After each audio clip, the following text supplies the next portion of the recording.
சொல்லிட்டு மனசுல இருக்கிறத என்ன பண்ணுவீங்க? ஓட்டு போட்டு கொண்டு வந்து காமிக்க முடியுமா உங்ககிட்ட அப்படின்னு அப்படின்னு கேட்டேன். நான் வரவே இல்லை. ஓட்டு வேற இங்க போன வேற. பிரியப்பட்ட ஒரு ஆசைக்கு ஒரு போட்டிங்க காணும் பொங்கல் வாழ்த்துக்கள் எல்லாருக்கும். இன்றைக்கி காணும் பொங்கல், அதுவும் நம்மளோட வீடியோ காண வந்துருக்கு எல்லாருமே மறக்காமல் சப்ஸ்கிரைப் அண்ட் லைக் பண்ணிடுங்க. நீங்கள் கொடுக்குற ஒவ்வொரு லைக்கும் நம்ம சேனலுக்கு ரொம்ப முக்கியம். இப்போ நம்ம என்ன வீடியோ பார்க்க போகிறோம் அப்படின்னா, நேற்று வந்து மாட்டுப்பொங்கல் நடந்துச்சு. மாட்டுப்பொங்கலில் பொறுத்த வரைக்கும் இப்போ ஆண்களுக்கான வீர விளையாட்டுகள், ஜல்லிக்கட்டு, கபடி, அந்த மாதிரி உயரம் தாண்டுதல், பயங்கரமான விளையாட்டுகள்லாம் போச்சு. அதே மாதிரி சிறுவர்களுக்கான விளையாட்டு போட்டிகள் அப்படின்னு சொல்லிட்டு நடத்தியிருப்பாங்க. அதே போல் வீட்டு பெண்கள் இல்லத்தரசிகளுக்கான சில போட்டிகள்னு இருக்குது. ஏன்னா அவங்களையும் நம்ம மாட்டுப்பொங்கல் அன்னைக்கு மறந்துடக்கூடாதுன்றதுக்காக தான் கோலப் போட்டிகள் அது இதுன்னு சில போட்டிகளை கண்டுபிடிச்சிருக்காங்க. அந்த ஒரு வகையில் பார்த்தீங்கன்னா, நாமக்கல் மாவட்டம் திருச்செங்கோடில் அருண்ராஜ், எல்லாருக்கும் தெரிஞ்சிருக்கும், தாவேக்கால இருக்கிற அருண்ராஜ் அவர்களோட அது தொகுதி. அவரை தான் அந்த தொகுதியில் வேட்பாளராக அறிவிக்க போகிறாங்க. இது எல்லாருக்கும் தெரிஞ்ச ஒரு விஷயம், அவரோட சொந்த தொகுதி அப்படின்னு வச்சுக்கலாம். இன்றைக்கி அவரோட சார்பில் பார்த்தீங்கன்னா, அந்த ஊரில் அந்த ஏரியாவில் இருக்கிற மக்களுக்கு ஒரு கோலப்போட்டி நடத்துகிறாங்க. இது வழக்கம். இது திமுக காரங்க நடத்தலாம், அதிமுக காரங்க நடத்தலாம், டிவிகே காரங்களை நடத்தலாம், யார் வேணாலும் நடத்தலாம். கோலப்போட்டி அப்படின்னு நடக்கும்போது அங்கே இருக்கிற பெண்கள் வந்து ஆர்வமாக கலந்துக்கிறது உலக வழக்கம். அதுதானே அப்படின் போது இன்றைக்கி அந்த ஏரியாவில் இருக்கிற பெண்கள் பூராமே அவங்க அறிவிச்சிருக்காங்க, இந்த மாதிரி நாங்கள் டிவிகே சார்பாக ஒரு கோலப்போட்டி நடத்த போகிறோம், யாரெல்லாம் விருப்பம் இருக்கிறவங்க சேர்ந்துக்கோங்க, சேர்ந்தவங்க உங்களோட வீட்டு வாசலில் நம்மளோட கொடியவோ டிவிக்கு நீங்கள் உங்களோட இஷ்டம் எந்த வேணாலும் கோலமாக போட்டுக்கோங்க, அது வந்து உங்களோட பிரியும்னு சொல்லிட்டு அவங்களே அழகாக ஒரு கொட்டேஷன் மாதிரி போட்டு இந்த தேதியில் போட்டி இன்னைக்கு இங்கே ப்ரைஸ் அறிவிச்சிரோன்னு சொல்லிட்டு 26, 27 போட்டு பேம்ப்ளெட் கொடுத்துருக்காங்க. எல்லார் வீட்டுக்கும் கொடுத்துருக்காங்க. இப்போ வரைக்கும் வந்து எந்த பிரச்சனையும் கிடையாதுங்க. ஏன்னா எல்லார் வீட்டுக்கும் பேம்ப்ளெட்டுன்னு போயிருக்கும்போது சில அவங்க வீட்டுக்கும் போயிருக்கும்ல, என்ன வினர் சில வினர் வீட்டுக்கும் போயிருக்கும். அது எந்த வினர்னு நீங்களே முடிவு பண்ணிக்கோங்க. அந்த வினர் வீட்டுக்கும் போயிருக்கு அப்படின் போது அப்போ வரைக்கும் அவங்களுக்கு அது பெரிய பிரச்சனையாக தெரில. ஏன்னா இதெல்லாம் யாருப்பா அதெல்லாம் கண்டுக்கிற போகிறா அப்படின்னு சொல்லிட்டு அவங்களும் அதை கண்டுக்காமல் விட்டுட்டாங்க. கடைசியில் மாட்டு பொங்கலும் வந்துருச்சுங்க. கிட்டத்தட்ட ஊரில் இருக்கிற அம்புட்டு வீடும் திருச்செங்கோடு ஃபுல்லும் நீங்கள் வீடியோவில் பாருங்கள், ஃபுல் அண்ட் ஃபுல் வந்து பார்த்தீங்கன்னா எல்லார் வீட்டு வாசல்லையும் கோலங்கள் இருக்குது. அந்த கோலங்களில் இது தளபதி பொங்கல், வெற்றி பொங்கல், டிவிகே பொங்கல், ஒவ்வொரு வாசங்கள், அந்த கொடி, அதெல்லாம் பார்க்கும்போது நம்ம பெண்கள் இவ்வளோ நாள் வந்து தன்னோட திறமைகளை இவ்வளோ தூரம் ஒழிச்சு வச்சுருந்துருக்காங்களே. இன்னைக்கு எந்த ஒரு கொடியையுமே நம்ம கோலமாக போட்டு பார்த்துருக்க மாட்டோம். தேசிய கொடியை வந்து குடியரசு தினைக்கு வரைவாங்க சின்ன பிள்ளைங்க. ஏதாவது சொல்லுங்க, ஒரு கோலம் போடுங்க அப்படின்னு சொல்லுங்க, நாங்க போடுறோம். ஏடிஎம்கே காரங்க இந்த பக்கம் ஒரு கோலம் போட்டு போடுவோம். நாங்க போட்டி இதெல்லாம் ஒரு மனிதான வரையுங்க, இதெல்லாம் நம்ம பார்த்துருப்போம். ஒரு கட்சி கொடியை ஒரு வீட்டு வாசல்ல ஒரு பெண் வரையுது அப்படின்னா எந்த அளவுக்கான ஒரு பெண் வந்து அந்த மனசுல அந்த கொடியை ஏத்திருப்பாங்க. கோலத்தை தாங்க அழிக்க முடியும், அதெல்லாம் நான் செய்ய முடியாதுங்கண்ணா அப்படின்னு சொல்லிட்டு மனசுல இருக்கிறத என்ன பண்ணுவீங்க? ஓட்டு போட்டு கொண்டு வந்து காமிக்க முடியுமா உங்ககிட்ட அப்படின்னு அப்படின்னு கேட்டேன். ஏன்னா இன்னைக்கு ரெட்டலை நம்ம பார்த்துருப்போங்க. அதை நம்ம சொல்லி ஆகணும். எம்ஜிஆர் காலத்தில் இருக்கிற பெண்களுக்கு தெரியும். அந்த ரெட்டை இலையை வரைஞ்சிருப்பாங்க, அழகாக க்ரீன் கலரில் போட்டிருப்பாங்க. இது வந்து என்ன, இதில் என்ன மேட்ரு அப்படின்னு கேட்டிங்கன்னா, இன்றைக்கி இந்த மாதிரி ஊரில் இருக்கிற எல்லா பெண்களும் வரைஞ்சது அவங்களுக்கு பொறுக்கலைங்க. அப்படியே காலையிலே வெறப்பா அப்படியே வெள்ளை சொல்லைமா மாட்டிட்டு இதில் வந்து தளபதி கொடி பிடிச்சிருக்க மாதிரி இந்த மாதிரி தளபதியோட புகைப்படங்கள் இதெல்லாம் போட்டு டிஃப்ரெண்டா 50க்கும் மேற்பட்ட கோலங்களை வந்து நம்ம இந்த திருச்செங்கோட்டில் வந்து இந்த பகுதியில் வந்து போட்டிருந்தாங்க. இதுல வந்து திமுகவினர் வந்து சில பேர் வந்து என்ன பண்ணாங்கன்னா, ஏன் இந்த மாதிரி போடுறீங்க, ஏன் இந்த நம்ம வந்து இந்த மாதிரியே பண்றீங்கன்ட்டு மறைமுகமாக மிரட்டல் விடுறாங்க. இதுலயே தெரியுது திமுகவுக்கு வந்து திமுகவுக்கு ஒரே ஒரு எதிரானது யாருன்னா தாவேக்கா, நாங்க மட்டும்தான். தெருக்குள்ள போயிருக்கும்போது எல்லார் வீட்டையும் பார்க்கும்போது அவங்களுக்கு டவுசர் நனைஞ்சிருச்சு. ஆத்தாடி, நம்ம இப்படி பாரம்பரிய கட்சியா இருந்திருக்கோம், நம்ம கொடிய ஒருத்தனும் வரைஞ்சது இல்ல, இப்படி டிவிக்கு கொடிய வரைஞ்சிட்டாங்களே அப்படின்னு சொல்லிட்டு அவங்களுக்கு அப்படியே அவ்வளவுதான் ஆடி போச்சு. உடனே யார்ப்பா அந்த கோலங்கள்லாம் வரைஞ்சதுன்னு சொல்லிட்டு வீட்டுல இருக்கிற பெண்களை கூப்பிட்டு அநாகரிகமா அசிங்கமா பேசியிருக்காங்க. ஏன்னா அவங்க எந்த அளவுக்கு பேசுவாங்கன்றது அவங்க மேடை பேச்சுக்கள்ல தெரியும். அந்த சிவாஜி கிருஷ்ணமூர்த்தி நாரவாய் மாதிரி தானே எல்லார் வாயும் இருக்கும். அந்த மாதிரி வந்து பேசியிருக்காங்க. நான் அண்டாவாயெல்லாம் பேசுறது நீங்க பார்த்துருப்பீங்க. அப்ப மேடைகள்லயே அவ்வளவு கேவலமா பேசுறாங்களே, தனிப்பட்ட முறையில எப்படி பேசியிருப்பாங்க. அந்த அம்மா அவ்வளோ கண்ணீர் விட்டு அழுகுறாங்க. என்னப்பா, ஒரு கோல போட்டி ஒரு கட்சி சார்பில் நடத்துறாங்க, அப்ப நாங்க பிரைஸ் வாங்கணும் அப்படின்னா நாங்க வரையதானப்பா செய்வோம். நீங்க உங்க போட்டி நடத்துங்க, உங்க கட்சி சார்பில் வரைங்க, நாங்களும் வரைகிறோம். இது வந்து நார்மலா நடக்க போற ஒரு விஷயம். இப்படி இருக்கும்போது இதை நீங்க வந்து ஓட்டோட சம்மந்தப்படுத்தி நீங்க எங்களுக்கு தான் ஓட்டு போடணுன்ற மாதிரி வற்புறுத்தி பேசியிருக்காங்க. அந்த அம்மாவே அவ்வளோ அழகா சொல்றாங்க பாருங்க. ஏப்பா, நாங்க வந்து இன்னைக்கு வந்து ஏதோ பயந்து கேந்து கூட உனக்காக நாங்கள் நல்ல கோலத்தை வரைஞ்சிடலாம், ஆனால் ஓட்டுன்றதை நாங்கள் தானே போடணும். நாங்கள் நான் போட்டுட்டு வந்து உன்ட்ட சீட்டாக கொடுக்க போகிறோம், நீ காசு கொடுக்குற, நீ வந்து அதையும் நாங்கள் வாங்கிக்கிடுவோம். இன்றைக்கி நாங்கள் எல்லாம் எங்களோட பணப்பலன்கள் வாங்குகிறோம் அப்படின்னா அதெல்லாம் எங்களோட வரிப்பணத்தில் நாங்கள் வாங்குகிறோம். நான் வந்து உனக்கு தான் ஓட்டு போடணும்னு ஒன்றும் அவசியம் இல்லை. ஏன்னா அந்த அம்மா தெளிவாக கேள்வி கேட்டிருக்காங்க. இவங்களுக்கு உடனே எரிஞ்சிருச்சுங்க. ரொம்ப அவங்களோட வார்த்தைகள் வாயில் என்னென்னலாம் வருதோ அந்த ஒரு பெண்களை அவ்வளோ தூரம் கண்கலங்க வார்த்தைகளை வந்து ஊர்க்காரங்க எல்லாருமே ஒன்று கூட்டிட்டாங்க அப்படின்னு தான் சொல்லணும். ஏன்னா எல்லாருமே வந்து எதிர்த்து அவங்கள கேள்வி கேட்டிருக்காங்க. இதுலேருந்து நம்ம என்ன தெரியுது அப்படின்னா, எவ்வளோ தூரம் கீழ்த்தரமாக நடந்துக்கிறாங்க பாருங்க.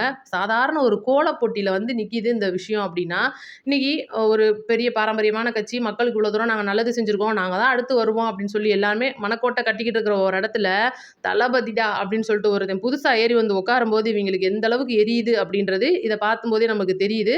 இன்னும் அந்த ஊர்க்காரங்க சில பேட்டிலாம் கொடுத்துருக்காங்க. அதெல்லாம் நீங்கள் பார்த்தீங்க அப்படின்னா, உண்மையிலே வந்து இவங்களை நீங்கள் கமெண்ட் பாக்ஸில் கழுவி ஊற்றுங்க. அதுதான் வந்து இவங்களுக்கு தக்க ஒரு பதிலடியாக இருக்கும். ஏன்னா இப்போ இன்னைக்கு அவங்களால என்ன பண்ண முடியும்னு நீங்கள் நினைக்கிறீங்க? மிஞ்சி மிஞ்சி போனால் அந்த கோலங்களை ஒரு தண்ணி ஊற்றி அழிக்கலாம். மனசில் இருக்கிறத யாராலையுமே அழிக்க முடியாது. அந்த பெண்கள் அவ்வளோ தூரம் தெளிவாக சொல்லியிருக்காங்க. வந்ததும் வந்துட்டுப்பா, நீ இந்த தண்ணியை ஊற்றி அழிச்சு விட்டு போயிடுவ. நீ இது வந்து நாங்கள் போட்டிக்காக போட்ட கோலம். இனிமேல் நாளையிலேருந்து ஒவ்வொரு நாளும் எங்கள் வீட்டு வாசலில் இந்த கோலம் தான்டா இருக்கும். உன்னால் என்னடா பிடுங்க முடியும், பிடிங்கடான்னு சொல்லிட்டு அந்த ஊருக்காரங்க எதால் அடிக்கணுமோ அதால் அவங்கள அடிச்சு விட்டு அனுப்பிச்சிருக்காங்க. இவங்களுக்கு அசிங்கப்படுறதே வேலையாக போச்சு. மேடைகளில் ஏறினா இன்னைக்கு ஒரு மாணவர்களோ ஒரு சின்ன சின்ன பசங்க கேள்வி கேட்கறதுக்கு பதில் சொல்ல முடியாமல் திணறாங்க.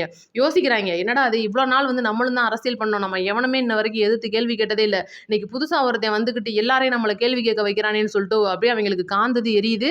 இது வந்து எங்கே வந்து ஒரு லேப்டாப்னா ஒரு விளம்பரம், ஒரு ஏதோ ஒரு கட்சி மீட்டிங்னா ஒரு விளம்பரம், ஒரு நலத்திட்டம்னா ஒரு விளம்பரம், இன்னைக்கு ஒரு கோலம் வந்து அவங்களோட மனசுலேருந்து போட்டிருக்கிறத தாங்கிக்க முடியாமல் அதையும் கெடுக்கணும் அப்படின்னு வந்து இதெல்லாம் தப்புமா, இதெல்லாம் வந்து ரொம்ப மோசமான விஷயம்னு சொல்லிட்டு அவங்களோட அந்த பார்த்தீங்கன்னா அயன் பண்ணிட்டு அப்படியே சொக்காலாம் வெறப்பா போட்டு வந்து பேசிட்டு போயிருக்காங்க.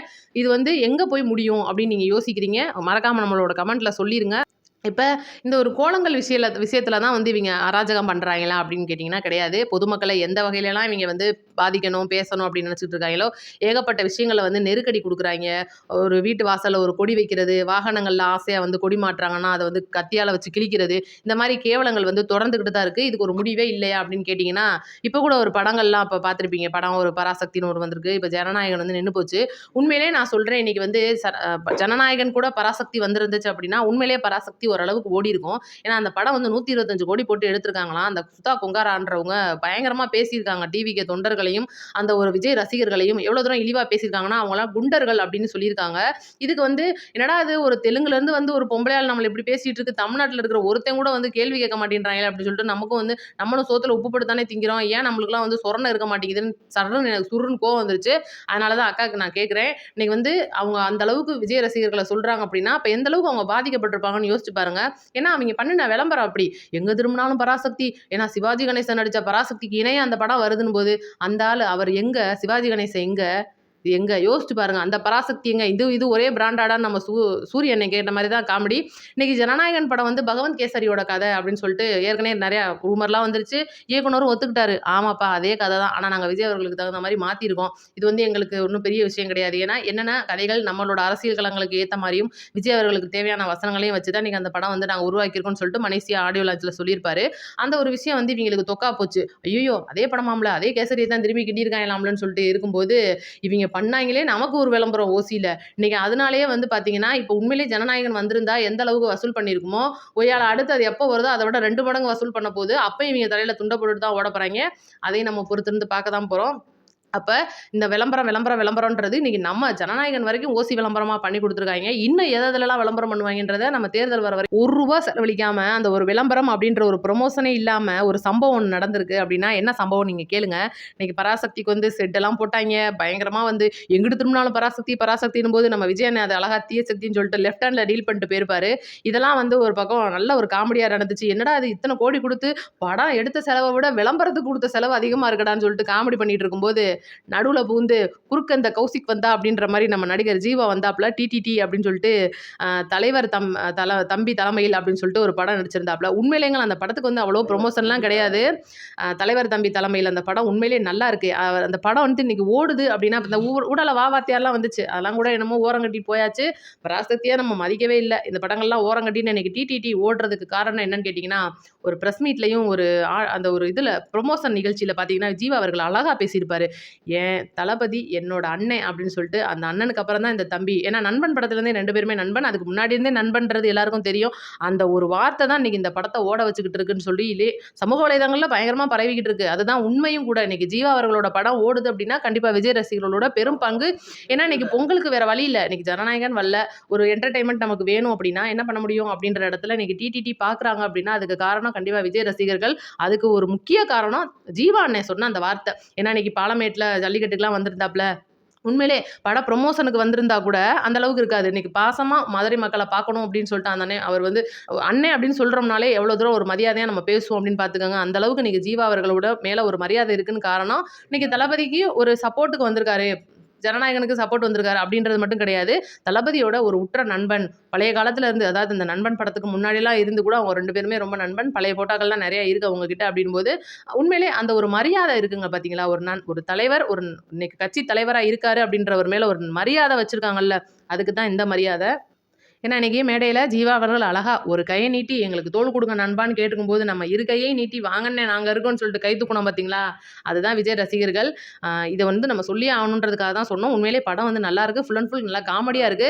ப்ளூ சட்டையெல்லாம் போட்டுக்கிட்டு யாராவது ஒருத்தன் உட்காந்து சொல்லுவேன், நம்பாதீங்க. உங்களுக்கு பொண்ணுங்களுக்கு என்டர்டைன்மெண்ட்டாக லீவில் குடும்பத்தோட பார்க்க வேண்டிய படமாக போய் இதை பார்த்தீங்கன்னா கண்டிப்பாக நீங்கள் சிரிச்சிட்டு வரலான்றது எங்களோட கருத்து.